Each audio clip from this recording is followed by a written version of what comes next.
Hola, estás escuchando el podcast de la Iglesia Gracia y Verdad. Esperamos que puedas ser ministrado a través de este mensaje. Si quieres conocernos más o necesitas ayuda espiritual, puedes visitar nuestra cuenta de Instagram, @redilgraciayverdad. Bueno, mis hermanos, tuve el privilegio y la bendición hace algunas semanas de ir por primera vez a España con mi esposa Luisa. La pasamos genial. Fuimos por trabajo y aprovechamos para darnos el tour por la madre patria. Estuvimos en Barcelona, Madrid, Granada y Sevilla, esencialmente. Conocimos lugares bellísimos y de mucha riqueza histórica.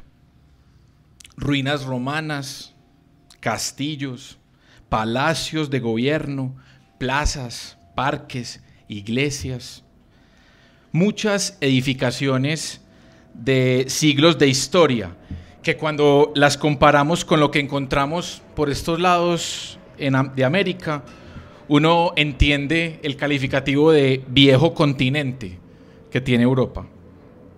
Una de estas edificaciones llamó mucho mi atención, una iglesia, la Catedral de Sevilla. Es la catedral más grande de España, con una extensión de 23.500 metros cuadrados. Su torre campanario la llaman la Giralda y tiene 96 metros de altura, lo que equivale a un edificio de aproximadamente 32 pisos. Al interior de la catedral, su nave central tiene 40 metros de altura, lo que equivale a un edificio de más o menos 13 pisos, para que se den la idea de su dimensión. Su arquitectura es esencialmente gótica, con columnas altas y esbeltas que dan la sensación de que se elevan hacia el cielo, y grandes ventanales y vitrales en sus paredes laterales llenan el interior de luz y color, creando un espacio luminoso y espiritual que conecta mucho con Dios. Todo esto la convierte en la catedral gótica más grande del mundo, la Catedral Gótica. Esta iglesia, que fue concebida originalmente para que las personas se acercaran a Dios de una manera especial, perdió su esencia. La palabra de Dios brillaba por su ausencia y las personas solo podían acceder a ella pagando su respectiva entrada, según fuera el plan adquirido: visita sola, visita guiada, como si fuera un museo. Esta iglesia, tan imponente y bella, había dejado de ser la casa de Dios donde se reúnen las personas para escuchar la cátedra del obispo, que es lo que significa la palabra catedral. Además de turistear, tuvimos el privilegio, mi esposa y yo, de conocer y hablar con muchas personas. En una conferencia para mujeres en la ciudad de Granada, se organizó un evento de este ministerio cristiano que de pronto algunas conocen, que se llama Aviva Nuestros Corazones. A este evento llegaron más de 1.000 mujeres de toda España y algunos países de Europa. Luisa y yo hicimos presencia en este evento con Poema, la editorial donde trabajamos. Y también llamó mucho mi atención que algunas mujeres, cuando les preguntábamos pues, ¿a qué iglesia asistes? ¿O cuál es tu iglesia?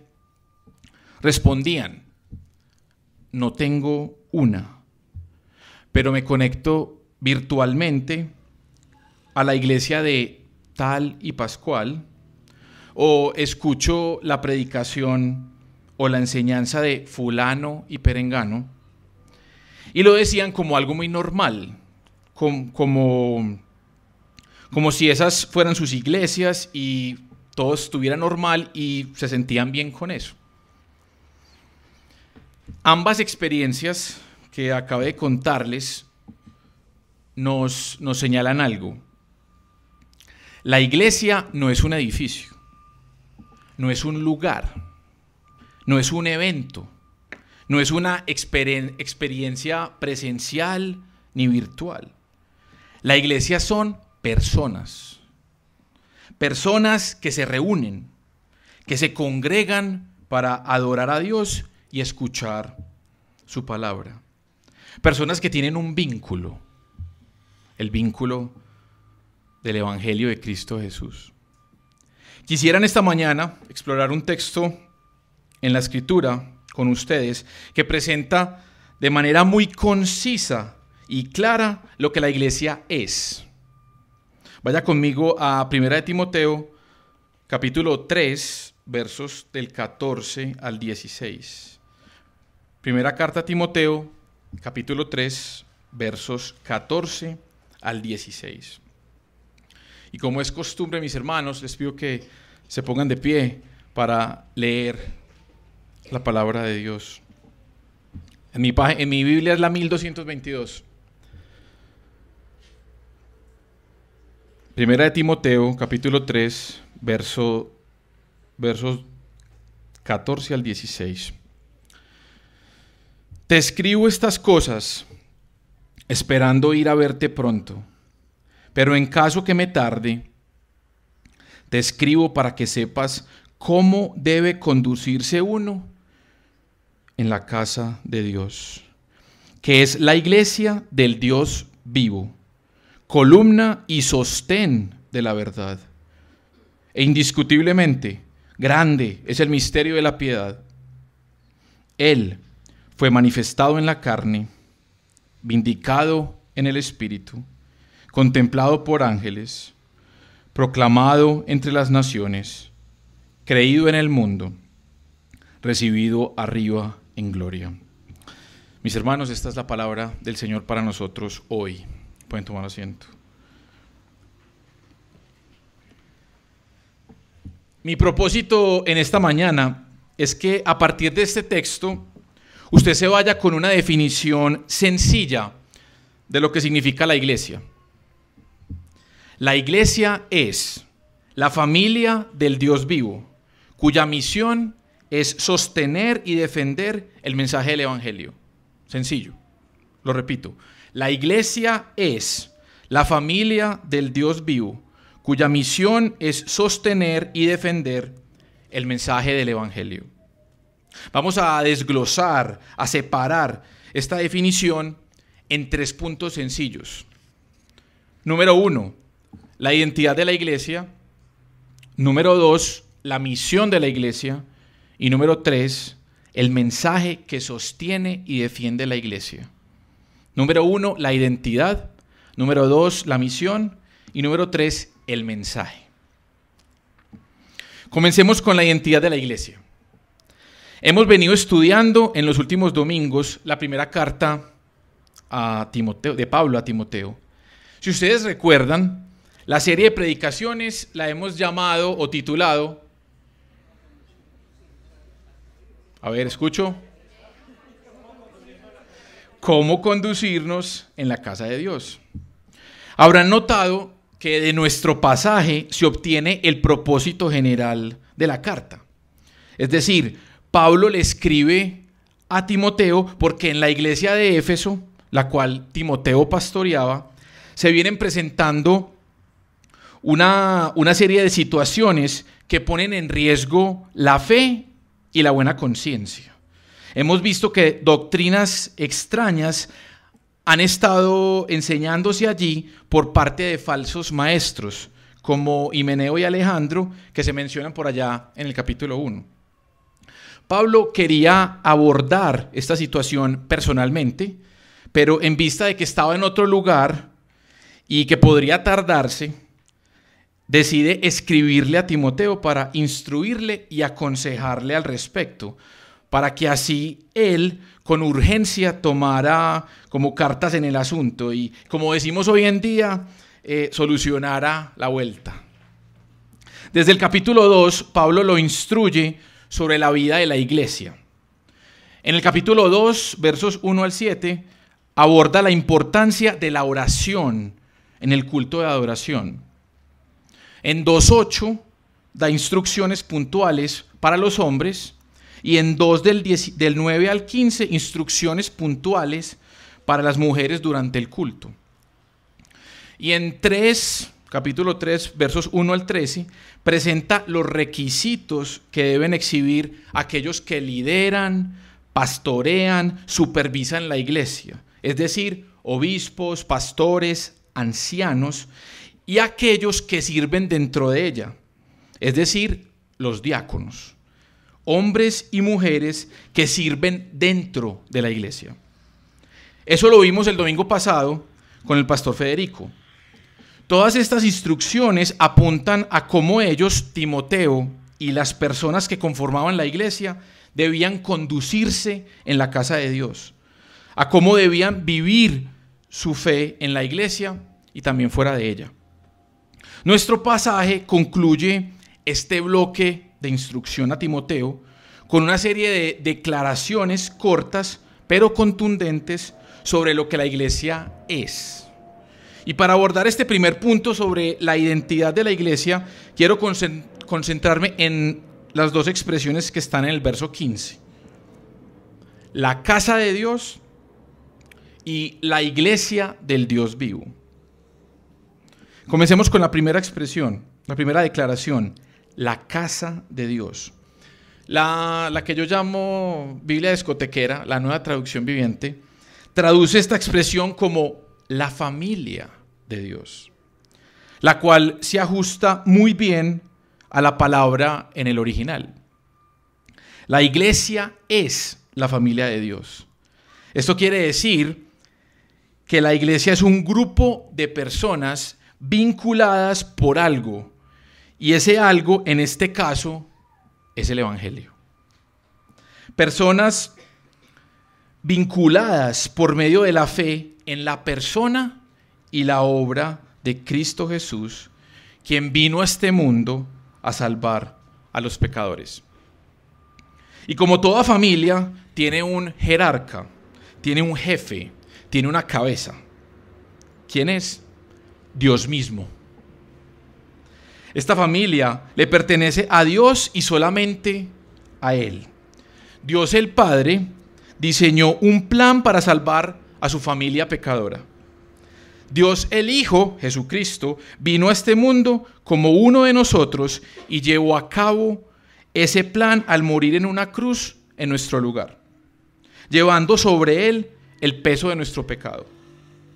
Y Dios el Espíritu Santo lo resucitó entre los muertos, dejando claro que ese sacrificio del Hijo satisfizo adecuada, real y completamente las demandas de justicia de un Dios santo que odia el pecado y que debe castigarlo.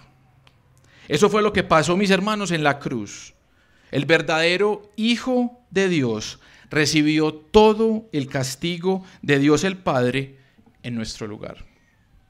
Y gracias a esa obra, a ese sacrificio, todo aquel que confía, que tiene fe, que pone su esperanza en Cristo es salvo y hace parte de la familia de Dios. Mire cómo lo expresa el mismo Pablo escribiéndole a los Efesios. En Efesios 2 del 18 al 19, escuche con atención. Porque por medio de Cristo, los unos y los otros, está hablando en términos de judíos y gentiles, judíos y la gente que no era judía. Los unos y los otros tenemos nuestra entrada al Padre en un mismo espíritu. Así pues, ustedes, o sea, los gentiles, los que no son judíos, ya no son extraños ni extranjeros, sino que son conciudadanos de los santos y son de la familia de Dios. Efesios 2 del 18 al 19. La iglesia es entonces casa, la iglesia es entonces familia de Dios. Pasemos ahora a la segunda expresión del verso 15. La iglesia del Dios vivo. Pablo usa la palabra en griego eclesía, que la hemos también escuchado en otras predicaciones, que literalmente significa asamblea, congregación, concurrencia de personas. La iglesia es un grupo de personas que se reúnen. Y hay algo que los convoca, o mejor dicho, alguien que los convoca, el Dios vivo. Y creo que Pablo dejó eso bien claro porque sabía que muchos creyentes de trasfondo gentil, es decir, que no eran judíos, tenían una idea equivocada frente a la adoración, el lugar de culto y a quien se adoraba. Recuerden que bajo la perspectiva grecorromana había todo un panteón de divinidades paganas que adoraban y lugares en donde se les rendía culto. Ya hemos hablado de que en Éfeso estaba el gran templo de Diana o Artemisa, y no es Diana Zapata, siempre tiene ya ese... Considerado este templo como una de las 7 maravillas del mundo antiguo. Una gran estatua de Diana se encontraba allí, la cual decían que esa imagen había caído del cielo.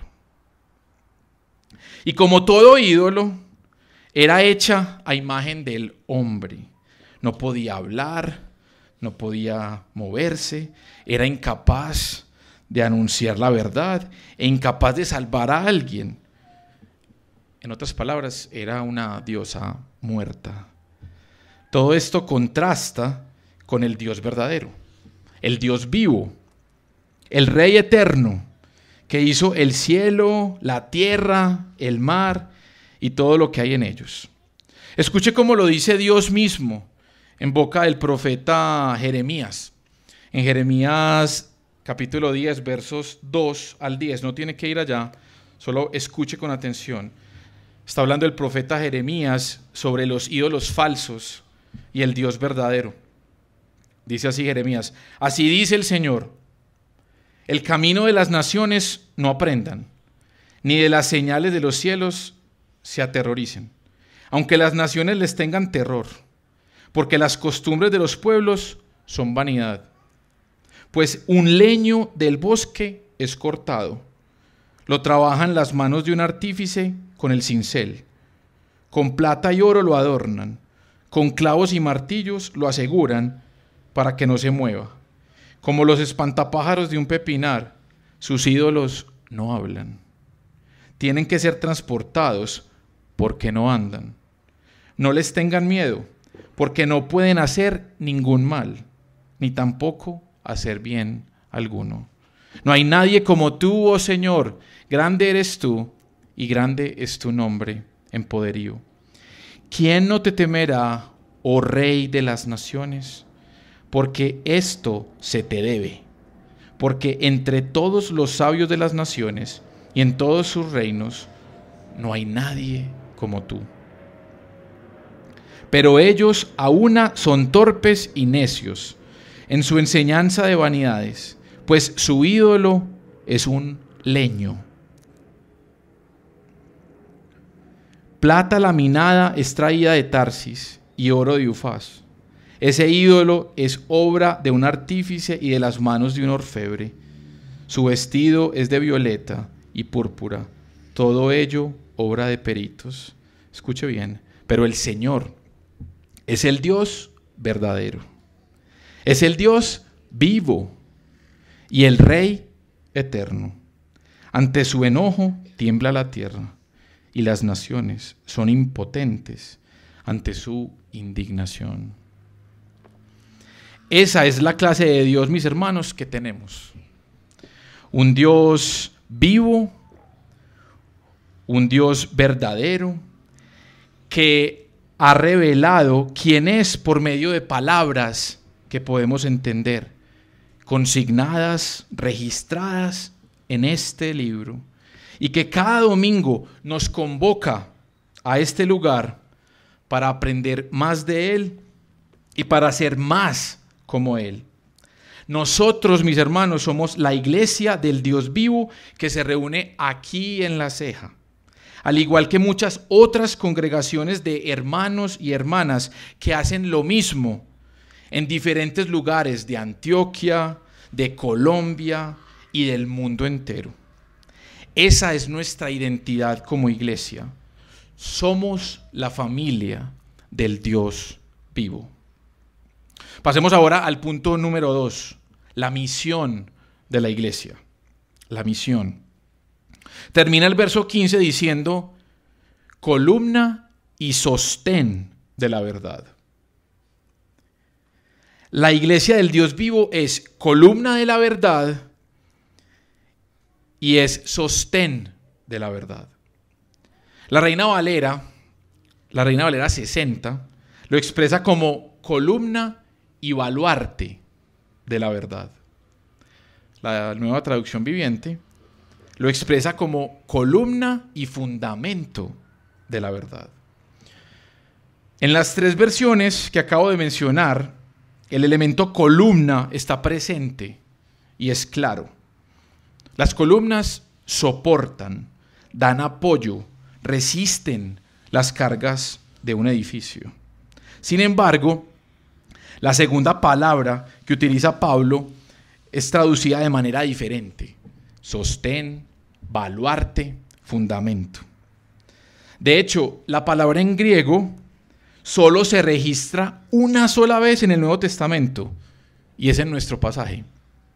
Más aún, la palabra no se encuentra en ningún escrito en griego anterior a la era cristiana, lo que dificulta para nosotros su traducción y significado. Por la raíz de la palabra se puede entender como algo que da firmeza, estabilidad, seguridad ante las amenazas o peligros que puedan surgir. En ese sentido, la palabra baluarte encaja muy bien. ¿Ustedes saben qué es un baluarte? ¿Ustedes saben qué es un baluarte? ¿Qué? No.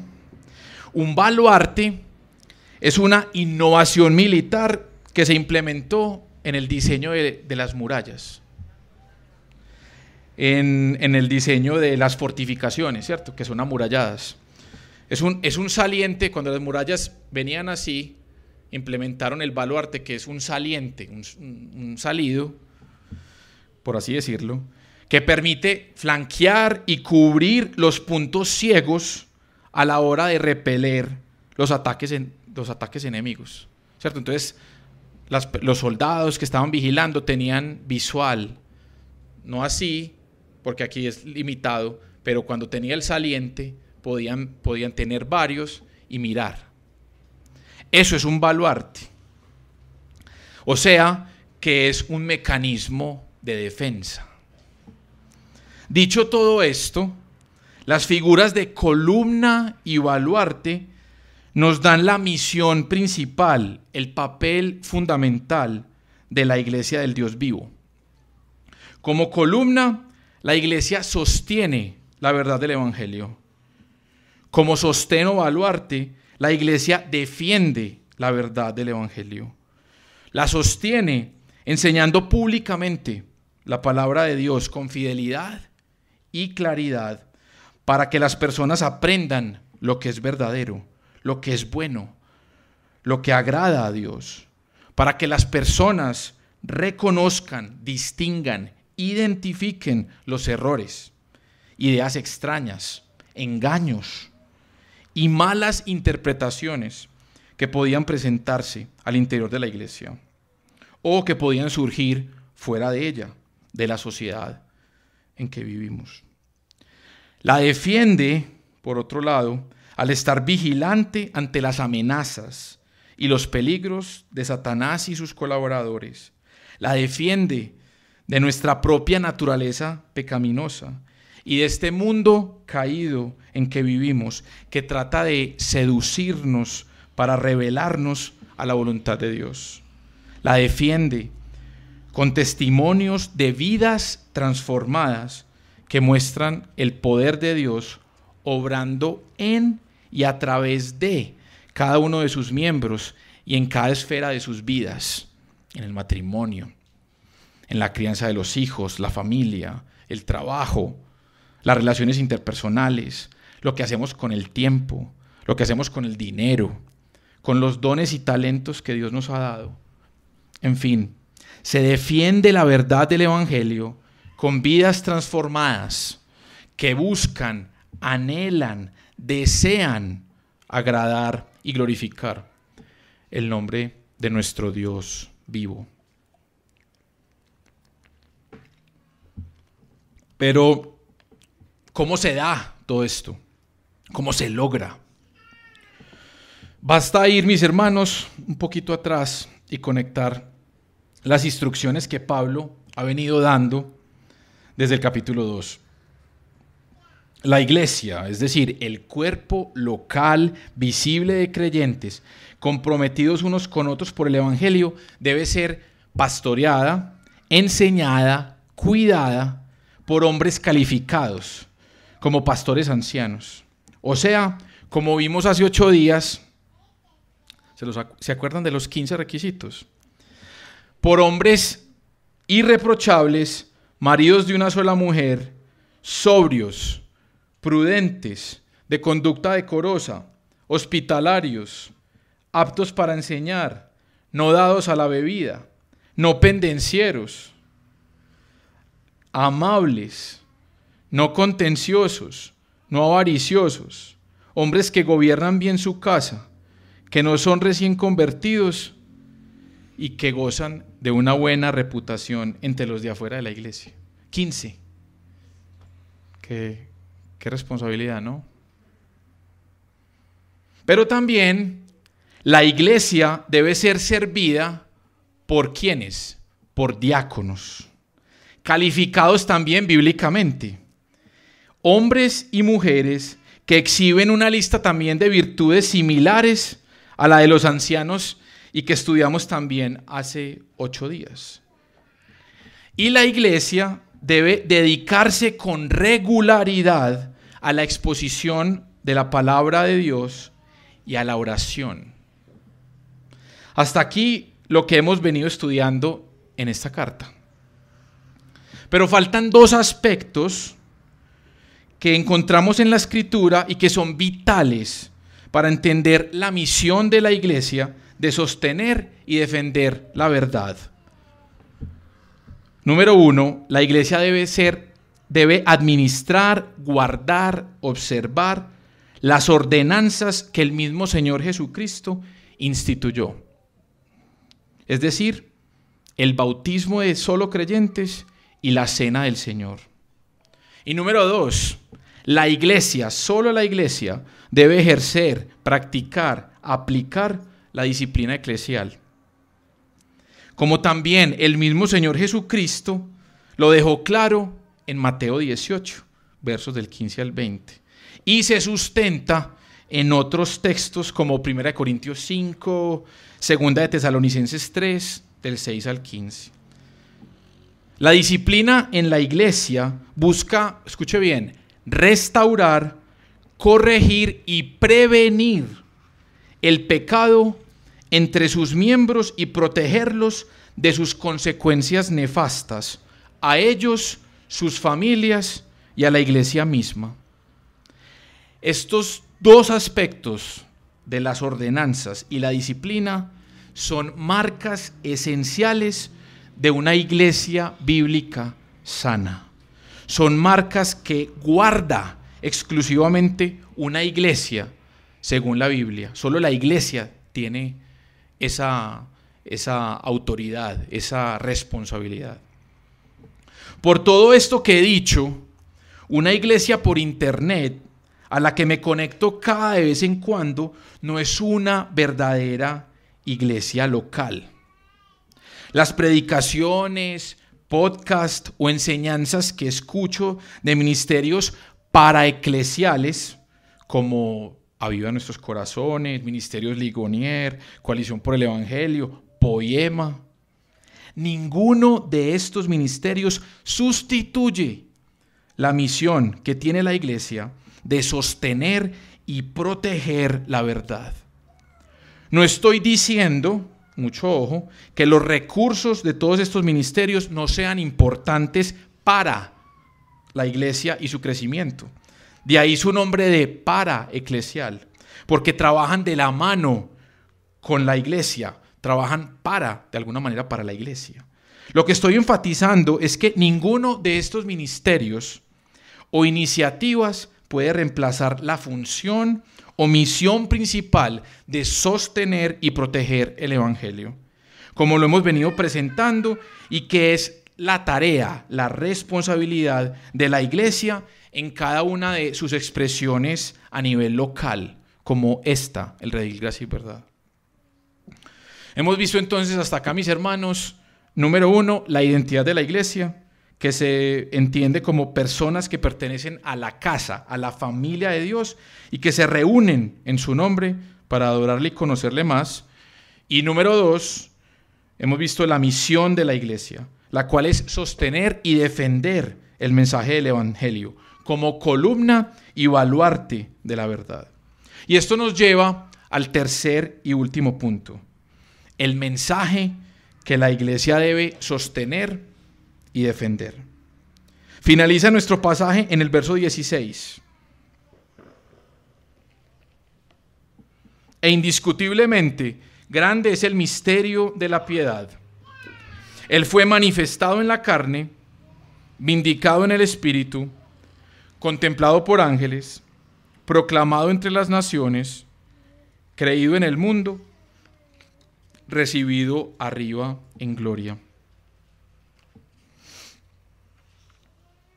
Aquí Pablo, para no dejar nada en el aire, detalla el contenido del mensaje que ha sido revelado en el Evangelio.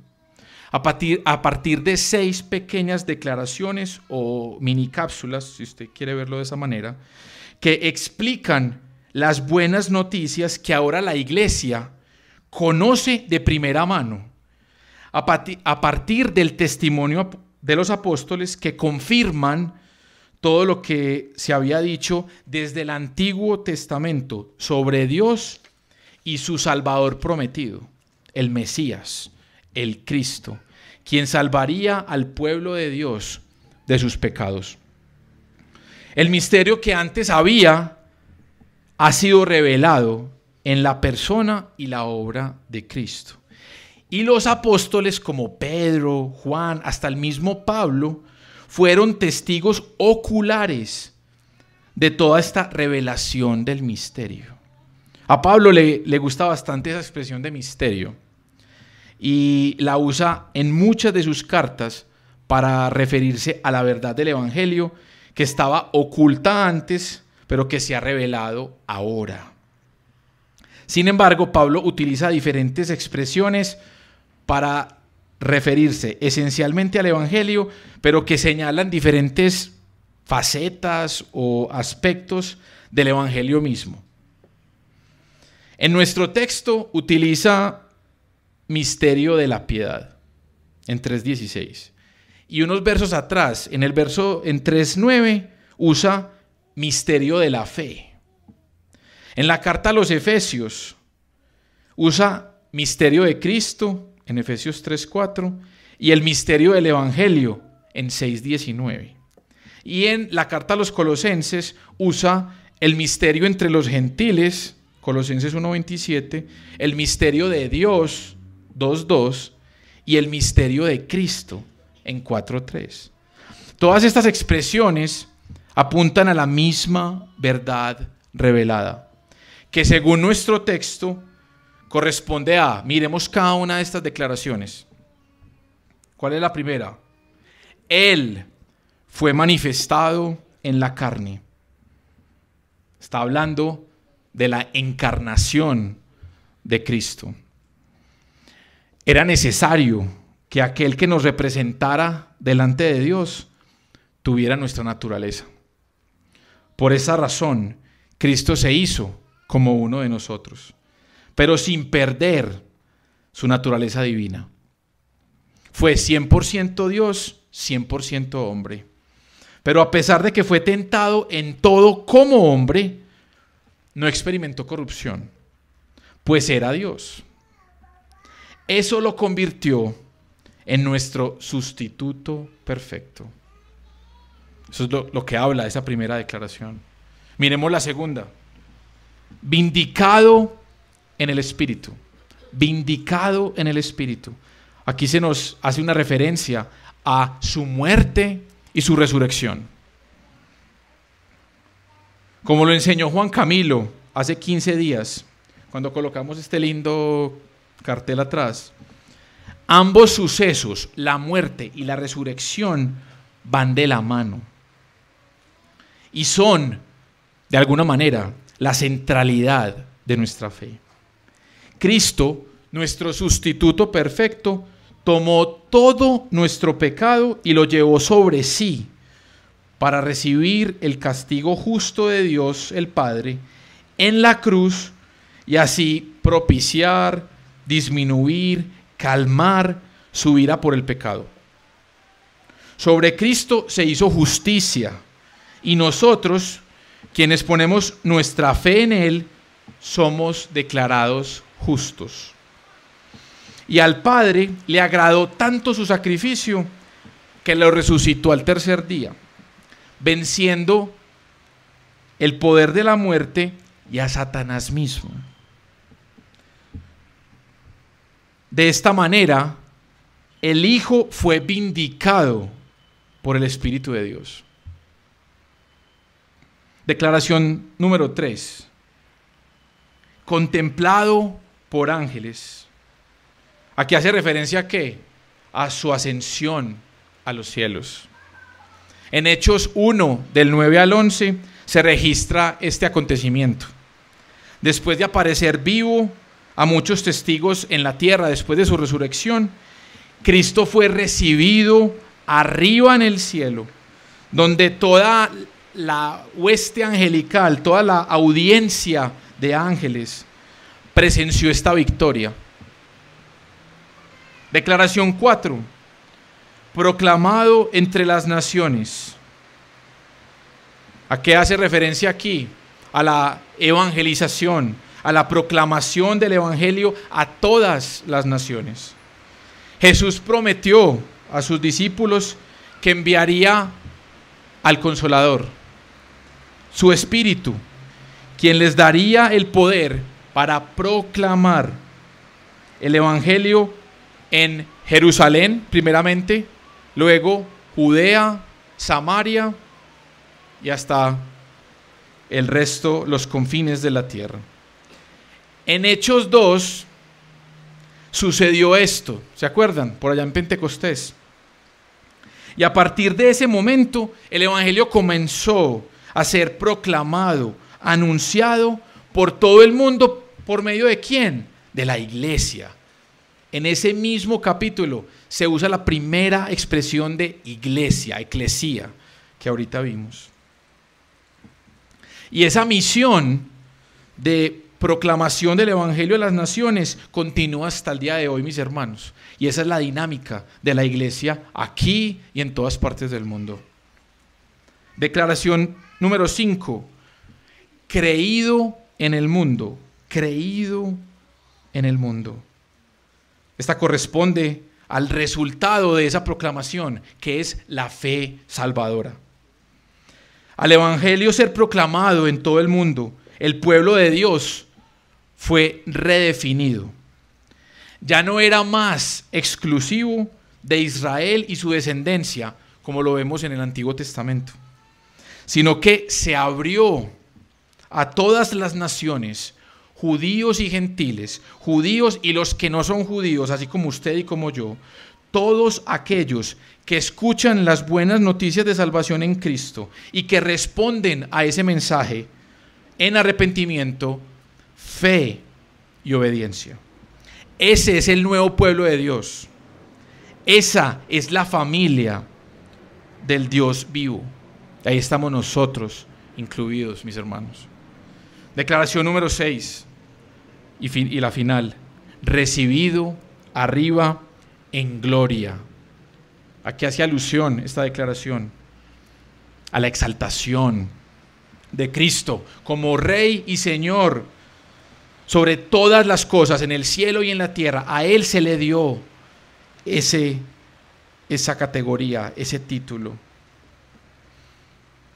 hace referencia a la gloria que le fue dada al Hijo por el Padre, por haber llevado a cabo su plan de salvación. Jesús fue exaltado hasta lo sumo y está sentado en el trono de Dios. ¿Qué está haciendo? Reinando como Rey, como Señor. Desde allí vendrá a juzgar. Ya no va a venir a salvar, sino que vendrá a juzgar a los vivos y a los muertos.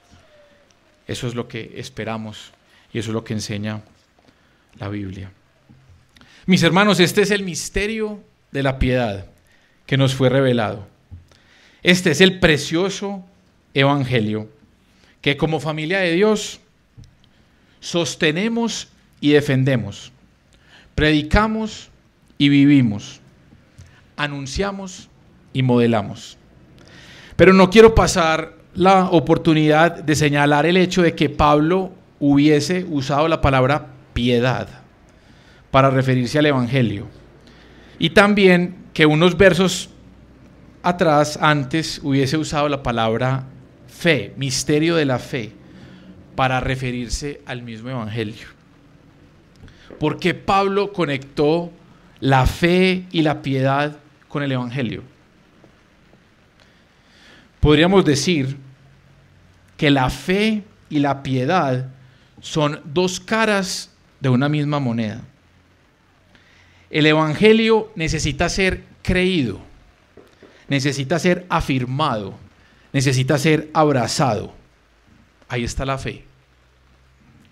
Pero el evangelio también necesita mostrarse, necesita manifestarse, necesita exhibirse a través de una vida piadosa. Esa es la instrucción que Pablo quiere dejarle a Timoteo y que aplica para todos los creyentes que hacen parte de una iglesia local como esta. Gracia y verdad. Las personas deben guardar la fe y practicar la piedad. Eso es lo que hacemos. Guardar la fe y practicar la piedad. De eso se trata la vida cristiana. Esa es de alguna manera la dinámica familiar, por así decirlo, al interior de la casa de Dios. Crecemos en la fe y nos ejercitamos en la piedad. Crecemos en la fe y nos ejercitamos en la piedad. Y para eso estamos todos juntos, somos un cuerpo y nos ayudamos y nos exhortamos y nos recordamos esa verdad.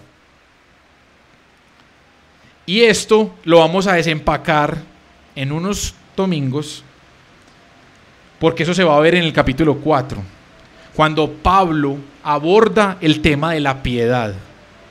Y solo quiero dejarlos con una idea que leí sobre lo que significa la piedad y que me ha tenido como aturdido, me ha tenido, digamos, un poco abrumado, porque me he dado cuenta que no tengo toda esa piedad, o por lo menos no ejercito tanto la piedad. Escuche lo que leí, esta definición de piedad. La piedad es devoción centrada en Dios que da lugar a una vida agradable a Él. La piedad es devoción centrada en Dios que da lugar a una vida agradable a Él. Y esa devoción se manifiesta o está apoyada, soportada en tres pilarcitos: el temor a Dios, el amor a Dios y el deseo a Dios. Todo eso hace parte de la piedad. El temor a Dios, reconocer, reverenciarlo, saber quién es Él, entender su amor. Y ese amor, como hoy cantamos, nos impulsa a hablar, a anunciar, a ser la iglesia que necesitamos o que debemos de ser. Y el deseo a Dios nos lleva a querer conocerle más, nos lleva a querer desear más, relacionarnos con Él, tener comunión con Él y con su iglesia. Mis hermanos, esa es la dinámica familiar. Guardamos la fe, sostenemos la fe, pero también la protegemos, la defendemos, exhibiendo una vida de piedad. ¿Cómo aplicamos todo esto, iglesia? ¿Cómo terminamos? Quisiera compartir en este momento con ustedes nuestra declaración oficial de quiénes somos. Ahorita la vimos. Y quizás usted la ha visto ahí proyectada. Las personas que hacen el anuncio usualmente comienzan diciendo esto, pero no sé si usted se ha tomado el tiempo para reflexionar en esa declaración de quiénes somos aquí en el Redil Gracia y Verdad. Y quiero que tomemos un momento, no sé si pudimos, Benja, o no. Y quiero que con base en todo esto que he visto, la identidad de la iglesia, la misión de la iglesia y el mensaje que sostiene y defiende, miremos cómo estamos, miremos nuestra declaración. Ahí está. Dice, somos una familia. Empezamos bien, ¿no? Somos una familia cuya misión es alcanzar a personas y familias con el mensaje del Evangelio para que conozcan a Jesús y sean parte de la gran familia de Dios. ¿Qué dicen ustedes? ¿Le pegamos o no?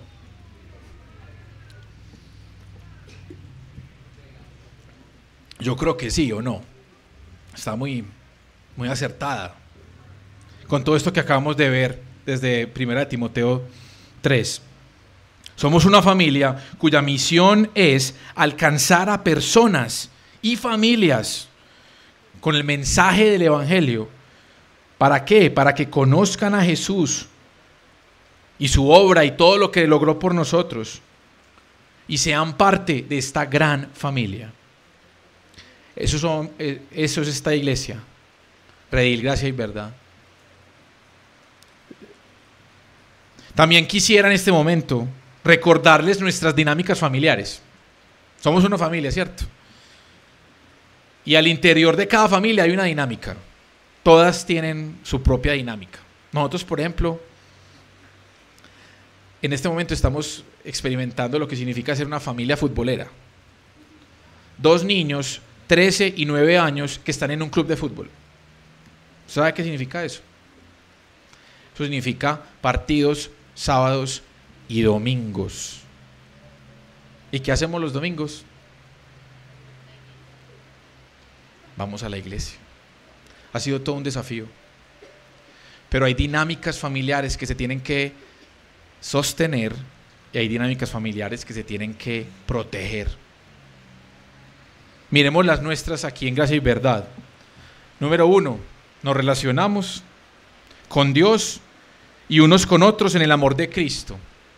Eso lo hacemos o procuramos hacerlo a nivel personal en casa, devocionales, estudio de la palabra personal, pero también colectivo. Aquí en la iglesia nos relacionamos en grupos de vida, en donde estudiamos la palabra juntos, en donde presentamos nuestras cargas, nuestras dudas. ¿Cierto, Ana? Y aquí en la iglesia tenemos un grupo que se llama Crecer, los grupos Crecer los miércoles. También hacemos lo mismo. Nos relacionamos con Dios y con otros creyentes en el amor de Cristo. Dinámica número 2, nos conectamos con la iglesia, adorando a Jesús. Eso estamos haciendo hoy en nuestra celebración dominical, cada 8 días. Pero también siendo miembros de esta iglesia local y participando de nuestra vida en comunidad. Personas, hombres y mujeres, cuando hablamos de miembros de esta comunidad, hablamos de hombres y mujeres que se han comprometido de una manera oficial a ser parte de esta iglesia local. Hay un cursito que se está haciendo los domingos con el pastor Federico. He visto personas, no dije, pero he visto cómo mi hermano Leo ha crecido en ese grupo. en la medida en que se ha conectado y ha entendido qué significa ser parte de una iglesia local. Y eso es lo que hacemos, preparamos miembros que entienden su rol como parte de esta familia del Dios vivo. Ahí estamos hablando más de compromiso. Nuestro compromiso en términos de tiempo, nuestro compromiso en términos de dinero, nuestro compromiso en términos de oración, nuestro compromiso en términos de estar pendientes del otro, de qué está pasando en sus vidas, con qué estás luchando, cómo puedo orar por ti, acompañarlos, cuidarlos. Eso es lo que hacemos cuando nos conectamos. Tercera dinámica familiar, servimos. Servimos a nuestra iglesia, a nuestro prójimo y a la región en sus necesidades. Aquí adentro nos movemos. Vemos la necesidad de un hermano, le servimos. Pero también nos movemos hacia afuera. Y ahí hay que hablar de lo que hace nuestro hermano Harold. No sé si algunos han visto. Un mercadito que algunas veces se ajusta, pero con cosas que traemos y que servimos a nuestra comunidad aquí inmediata en La Ceja, que no tiene los recursos, y proveemos. Esa es una manera de servir. Otra, la iniciativa del laboratorio, la huerta de laboratorio. Con este invierno le ha pegado muy duro, ¿cierto, Harold? Pero ahí estamos. Es un laboratorio, buen laboratorio. La huerta.